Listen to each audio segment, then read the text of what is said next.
देश भर में कोरोना के खात्मे के लिए टीकाकरण अभियान तेजी से चल रहा है। एक ओर टीकाकरण अभियान चल रहा है तो दूसरी ओर वाराणसी के लाभार्थियों और टीकाकरण करने वाले कर्मियों से प्रधानमंत्री नरेंद्र मोदी ने खुद संवाद किया।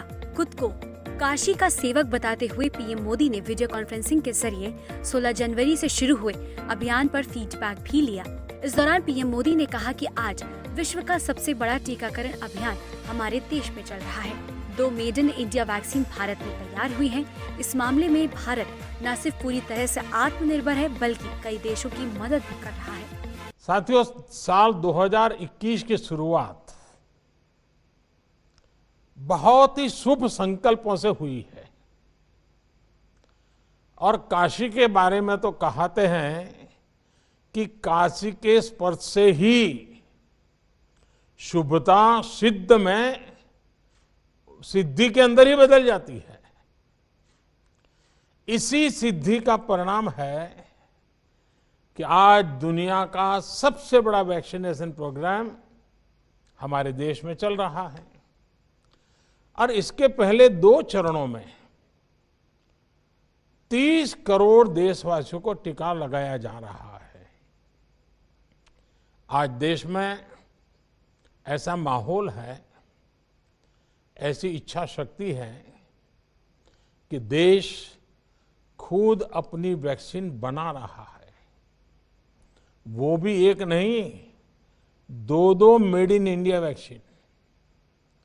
आज देश की तैयारी ऐसी है कि देश के कोने कोने तक वैक्सीन तेजी से पहुंच रही है और आज दुनिया की इस सबसे बड़ी जरूरत को लेकर भारत पूरी तरह से आत्मनिर्भर है।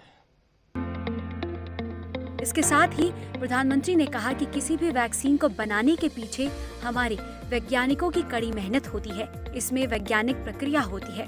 वैक्सीन के बारे में निर्णय करना राजनीतिक नहीं होता। हमने तय किया था कि जैसा वैज्ञानिक कहेंगे वैसा ही हम करेंगे। कोई भी वैक्सीन बनाने के पीछे हमारे वैज्ञानिकों की कड़ी मेहनत होती है और इसकी एक पूरी वैज्ञानिक प्रक्रिया होती है। और आपने सुना होगा, शुरू में मुझ पर बड़ा प्रेशर आता था, वैक्सीन जल्दी क्यों नहीं आती है, वैक्सीन कब लगाओगे, वैक्सीन जांच के। अब राजनीति में तो इधर की भी बात होती है, उधर की भी बात होती है।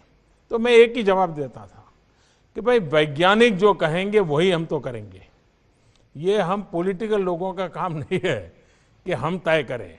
और जैसे ही हमारे सब वैज्ञानिक और उसकी प्रोसेस सब पूरा होकर के आया तो फिर हमने कहा चलो भाई अब शुरू कहाँ से करें। तो हमने सबसे पहले उन लोगों के लिए सोचा जिनको रोजमर्रा पेशेंट से ही काम पड़ता है। अगर वो सुरक्षित हो जाते हैं, वो सलामत हो जाते हैं तो समाज के बाकी सबकी चिंता हो जाती है। और इतने लंबे समय की कठिन प्रक्रियाएं और वैज्ञानिक जांच पड़ताल के बाद अब जब वैक्सीन आई है तो सबसे पहले मैं सभी स्वास्थ्य जगत से जुड़े लोग जिनको हमने प्रायोरिटी दी है, कुछ लोग मेरे से नाराज भी हो रहे हैं कि साहब हमारे लिए जल्दी शुरू करो, लेकिन मेरा मत है कि सबसे पहले आप लोगों का हो जाए और जितना तेजी से हो जाए उतना आप चिंता कीजिए और इसको आगे बढ़ाइए। कई चरणों में ये तय किया गया है कि वैक्सीन का कोई बड़ा साइड इफेक्ट नहीं है, तपास किया गया है। इसलिए देशवासी अपने वैज्ञानिक पर, डॉक्टर्स पर भरोसा कर रहे हैं और आप जैसे मेडिकल फैकल्टी के लोग जब कहते हैं तो लोगों को विश्वास होता है। प्रधानमंत्री ने 16 जनवरी को देशव्यापी टीकाकरण अभियान की शुरुआत की थी। टीकाकरण के पहले चरण में 3 करोड़ स्वास्थ्य कर्मियों और अग्रिम मोर्चे पर तैनात कर्मियों को टीका लगाया जाएगा। बता दें, केंद्र और राज्य सरकारें कोरोना वैक्सीन को लेकर हो रहे वहम दूर करने की कोशिश कर रही हैं। ब्यूरो रिपोर्ट, खबर आई न्यूज़।